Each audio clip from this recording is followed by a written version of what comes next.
ইরানে নতুন বাণিজ্য নিষেধাজ্ঞার সমর্থক দেশে হামলার হুমকি তেহরানের। চাল ডাল সহ নিত্যপণ্য কেন কিস্তিতে কিনছেন ইরানিরা? আমেরিকা কানাডা শুল্ক যুদ্ধে তোড়পাড়, ট্রাম্পের নজর কেন প্রতিবেশী দেশে? এটি কি ইরান যুদ্ধের লজ্জা ঢাকার কৌশল? আমেরিকা পরমাণু হামলা চালালে ইরানও পাল্টা একই আঘাত হানবে, কড়া হুঁশিয়ারি তেহরানের। ইরান কি গোপনে পরমাণু অস্ত্র তৈরি করছে? হরমুজে ইরানের আকাশসীমায় হঠাৎ উধাও আস্ত এক আমেরিকার বিমান, কোথায় গেল? এটি কি ইরানের হামলার শিকার নাকি দুর্ঘটনা? অস্ত্রের দাপটে ইরানকে শায়েস্তা করতে ব্যর্থ হওয়ার লজ্জা ঢাকতে এবার অর্থনৈতিক নিষেধাজ্ঞার তীর ছুঁড়ে যুদ্ধ জয়ের পণ ধরেছেন আমেরিকার প্রেসিডেন্ট ডোনাল্ড ট্রাম্প। নয়া তরিকার যুদ্ধে ইরানকে কাবু করতে বিশ্বের সহায়তা চেয়েছেন তিনি। ইরানও ছাড়ার পাত্র নয়। আমেরিকার আহ্বানে সাড়া দেওয়া দেশগুলো লক্ষ্য করে হামলার হুঙ্কার দিয়েছেন ইরানের নিরাপত্তা কাউন্সিলের সেক্রেটারি মোহসেন রেজাই। এমন অবস্থায় জাতীয় ঐক্যের ডাক দিয়েছেন ইরানের প্রেসিডেন্ট মাসুদ পেজেশকিয়ান। আরেকটা বিস্তৃত যুদ্ধ কি শুরু হওয়ার পথে? শহীদ আরাফাতের ডেস্ক রিপোর্ট। ইরানের বিরুদ্ধে অর্থনৈতিক যুদ্ধে যোগ দিতে বিশ্বের প্রতিটি দেশের প্রতি আহ্বান জানিয়েছেন আমেরিকার প্রেসিডেন্ট ডোনাল্ড ট্রাম্প। কথিত বিশ্ব মোড়লের এমন আহ্বান এড়ানোর উপায় আছে কি? আর এমন আহ্বানে সাড়া দিলে ছেড়ে কথা বলবে কি ইরান? কারণ অস্ত্রের যুদ্ধে শক্তিশালী মার্কিন বাহিনীকে তেহরানের ঘোল খাওয়ানোর অনন্য নজির এখনও টাটকা। এই দফায় ইরানের বিরুদ্ধে অবস্থান নেওয়ার মাসুল কতটা গুরুতর? অর্থনৈতিক যুদ্ধ মোকাবেলায় কোন কৌশল এগোচ্ছে তেহরান? ইরানের নিরাপত্তা কাউন্সিলের সেক্রেটারি মোহসেন রেজাই হুঙ্কার দিয়ে বলেছেন, নিজেদেরই বিপদ ডেকে আনবে ট্রাম্পের আহ্বানে সাড়া দেওয়া দেশগুলো। স্পষ্ট জানিয়েছেন, এমন দেশগুলোকে শত্রু হিসেবে গণ্য করে ভয়াবহ হামলা চালাবে তেহরান। রাগ ঢাক না রেখেই রেজাই জানিয়েছেন, আলোচনার মাধ্যমে বোঝানোর প্রাথমিক পদক্ষেপ ব্যর্থ হলেই ভোগ করতে হবে ভয়াবহ পরিণতি। যদি মার্কিন প্রেসিডেন্ট অর্থনৈতিক নিষেধাজ্ঞা বাস্তবায়নের চেষ্টা করেন, আমাদের পাল্টা জবাব হবে ভূমিকম্পের মতো। যারা আমেরিকার ডাকে সাড়া দেবে তাদের জন্য পরিস্থিতিটা হবে অত্যন্ত জটিল। সমস্ত প্রতিবেশী সহ বিশ্বের সব দেশকে বলবো যুক্তরাষ্ট্রের অর্থনৈতিক যুদ্ধে যোগ না দিতে। কেউ সেটি না মানলে তাদের শত্রু হিসেবে গণ্য করা হবে। তাদের যুক্তরাষ্ট্র থেকে দূরত্ব বজায় রাখতে বলবো। কিন্তু যদি তারা না মানে, আমরা সেই দেশের স্বার্থে আঘাত হানবো। নৌ অবরোধ, সামরিক আঘাতেও যখন ইরানকে দমাতে পারছিল না আমেরিকা, ঠিক তখনই অর্থনৈতিক নিষেধাজ্ঞার নয়া খেলা সামনে নিয়ে আসেন মার্কিন প্রেসিডেন্ট ট্রাম্প। অর্থনৈতিক আর সামরিক যুদ্ধ চাপিয়ে দিয়ে ইরানকে কখনো ভেনিজুয়েলা বানানো যাবে না বলে সাফ জানিয়েছেন ইরানের প্রেসিডেন্ট মাসুদ পেজেশকিয়ান। আমেরিকার নতুন ধাপের এ যুদ্ধ বা অর্থনৈতিক যুদ্ধ মোকাবেলায় জাতীয় ঐক্যের ডাক দিয়েছেন তিনি।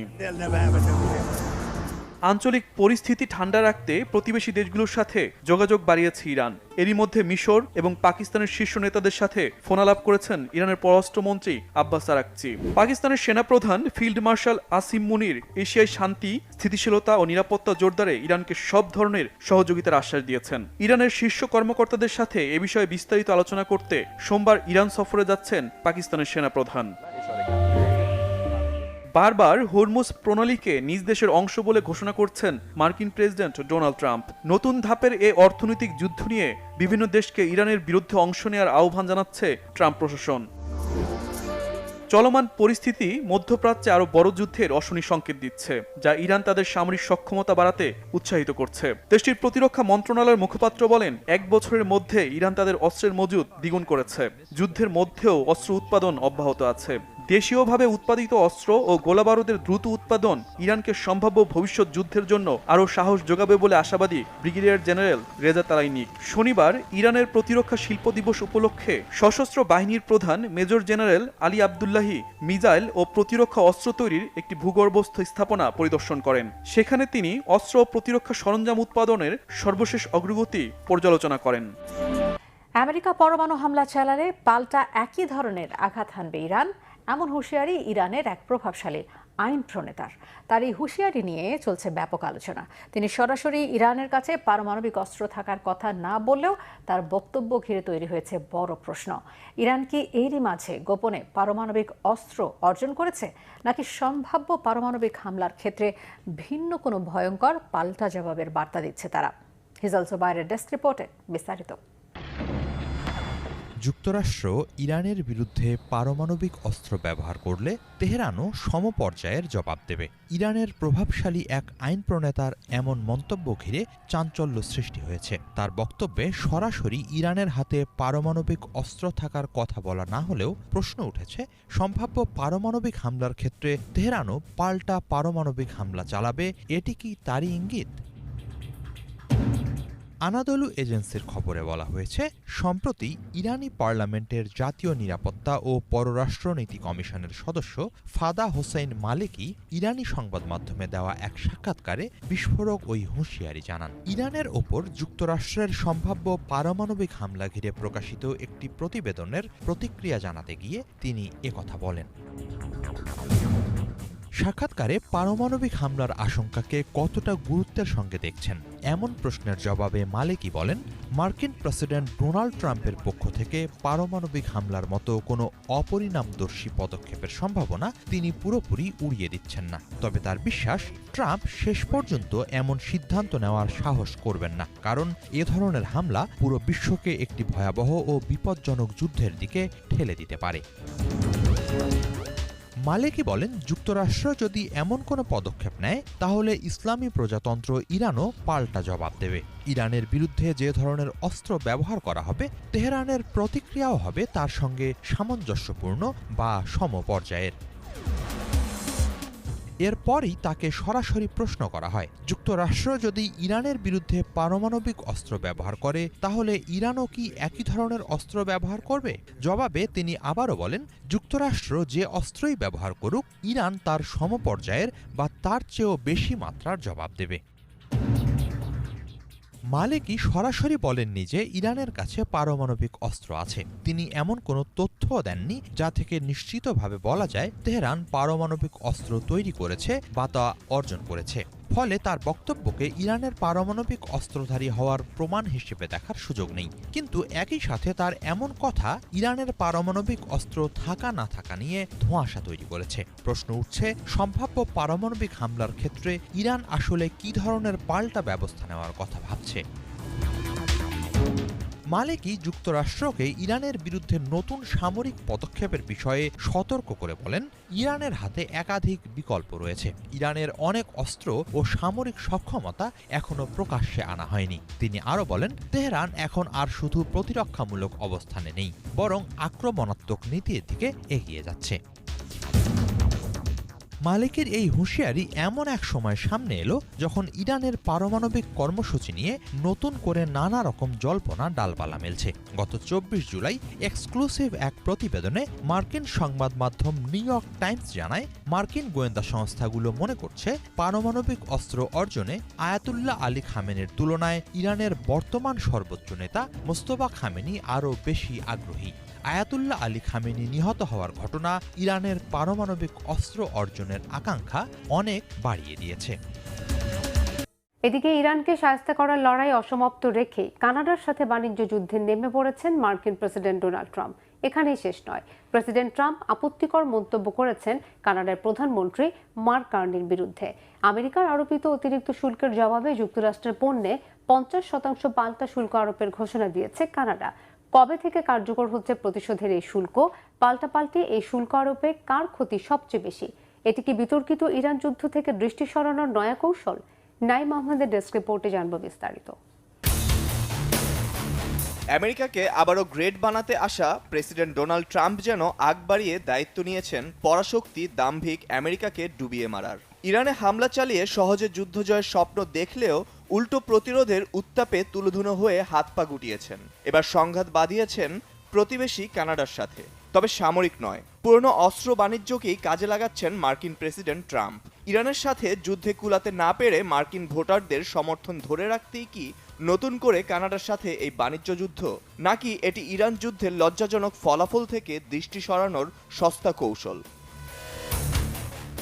রিপাবলিকান নেতা ট্রাম্পের দ্বিতীয় দফার নির্বাচনী প্রচারের বড় একটি অস্ত্র ছিল আমেরিকার অর্থনীতিকে আবারও গ্রেট বা মহান বানানো। ক্ষমতায় বসেই আমেরিকার স্বার্থ রক্ষায় খরচ কমাতে বন্ধ করেন বিভিন্ন অনুদান আর সেবামূলক কাজে অর্থায়ন। বিশ্বের সব দেশের উপর চাপিয়ে দেন বাড়তি শুল্কের বোঝা। দূরদেশ তো বটেই, ন্যূনতম ছাড় দেননি প্রতিবেশী দেশগুলোকেও। কানাডা আর মেক্সিকোর উপর বসানো হয় 25% বাড়তি শুল্ক।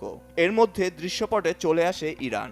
ইসরায়েলের উস্কানিতে আসন্ন মধ্যবর্তী নির্বাচনে রাজনৈতিক ফায়দা নিতে সুনির্দিষ্ট যুদ্ধ কৌশল ঠিক না করেই ইরানে হামলা চালিয়ে বসেন। ভেবেছিলেন ইরানকে কাবু করে বনে যাবেন জাতীয় বীর, কিন্তু ভাগ্য তাকে করুণা করেনি। তার সিলেবাসের বাইরে ছিল ইরানের বিরোচিত প্রতিরোধ। ফলে মধ্যপ্রাচ্যে কোটি কোটি ডলার হারিয়ে পথে বসার দশায় পড়েন মার্কিন প্রেসিডেন্ট ট্রাম্প। যুদ্ধ আর আলোচনা সব জায়গায় ব্যর্থ হয়ে এবার মার্কিন জনসমর্থন রক্ষায় কানাডার সাথে জড়িয়ে পড়লেন বাণিজ্যিক যুদ্ধে।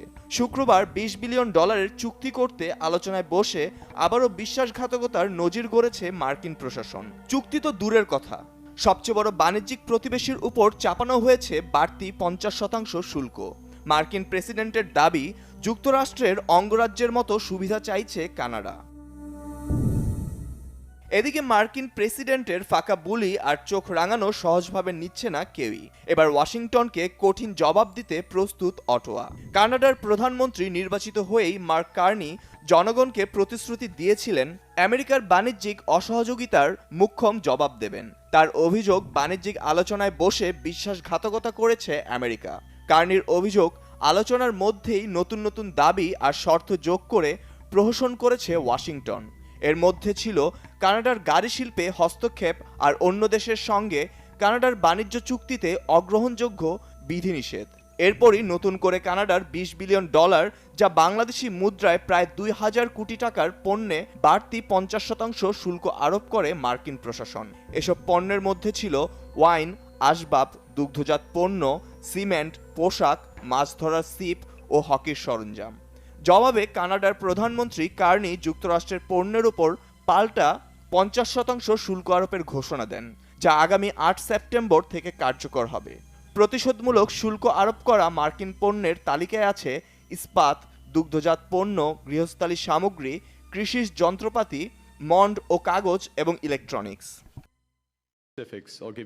কানাডার শ্রমিক, কৃষক, পরিবার এবং ব্যবসা প্রতিষ্ঠানগুলোকে রক্ষার লক্ষ্যে ওয়াশিংটন আরোপিত নতুন শুল্কের সমপরিমাণ পাল্টা শুল্ক আরোপ করবে কানাডা। যুক্তরাষ্ট্র আমাদের ওপর আক্রমণ করেছে এবং আমরা এর জবাব দিতে প্রস্তুত।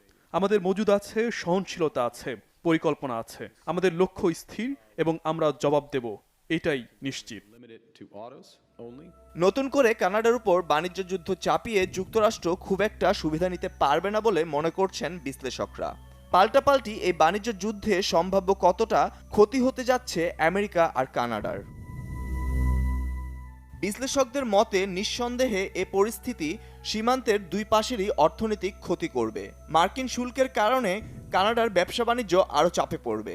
পাশাপাশি কানাডার পাল্টা শুল্ক প্রভাব ফেলবে আমেরিকার বাজারে। কানাডার মোট রপ্তানির প্রায় 70% যুক্তরাষ্ট্রে রপ্তানি হয়। আবার বেশ কয়েকটি মার্কিন অঙ্গরাজ্যের জন্য কানাডা সবচেয়ে গুরুত্বপূর্ণ বাণিজ্য অংশীদার। এ কারণে সবচেয়ে বেশি ঝুঁকিতে আছে যুক্তরাষ্ট্রের মিশিগান, কেন্টাকি, ইন্ডিয়ানা ও ওহাইও। মার্কিন সরকারের নথি অনুযায়ী কানাডায় যুক্তরাষ্ট্রের ওয়াইন রপ্তানি আগের তুলনায় 78% কমেছে, যার ফলে রপ্তানি আয় কমেছে প্রায় $357 মিলিয়ন। যুক্তরাষ্ট্রের ডিস্টিলড স্পিরিটস কাউন্সিল জানিয়েছে, প্রাদেশিক নিষেধাজ্ঞার কারণে আমেরিকার স্পিরিটের রপ্তানি 70%-এরও বেশি কমেছে স্টিল রপ্তানিও। অন্যদিকে পাল্টাপাল্টি এই শুল্ক যুদ্ধে জনগণের স্বতঃস্ফূর্ত সমর্থন পাচ্ছেন কানাডার প্রধানমন্ত্রী মার্ক কার্নি। ক্ষুব্ধ কানাডীয়রা এরই মধ্যে যুক্তরাষ্ট্র ভ্রমণ এড়িয়ে চলতে শুরু করেছেন। এই বয়কটের কারণে গত বছর যুক্তরাষ্ট্রের পর্যটন খাতে প্রায় $3.3 বিলিয়ন কানাডীয় ডলার বা প্রায় $2.5 বিলিয়ন মার্কিন ডলার রাজস্ব কমেছে। হরমুজ প্রণালীর কাছে ইরানের আকাশসীমা থেকে হঠাৎ উধাও আস্ত এক আমেরিকার নজরদারি যুদ্ধবিমান বোয়িং E-3G সেন্ট্রি। হরমুজের 19,000 ফুট ওপরে উঠতে থাকা যুদ্ধবিমানটি হঠাৎ করে বিপদ সংকেত পাঠিয়ে রাডার থেকে অদৃশ্য হয়ে যায়। তবে বিমানটির সাথে কি ঘটেছে তা এখনও জানায়নি মার্কিন প্রতিরক্ষা দপ্তর পেন্টাগন। কোথায় গেল? এটি ইরানের হামলার শিকার নাকি দুর্ঘটনা? নাইম আহমদের ডেস্ক রিপোর্ট।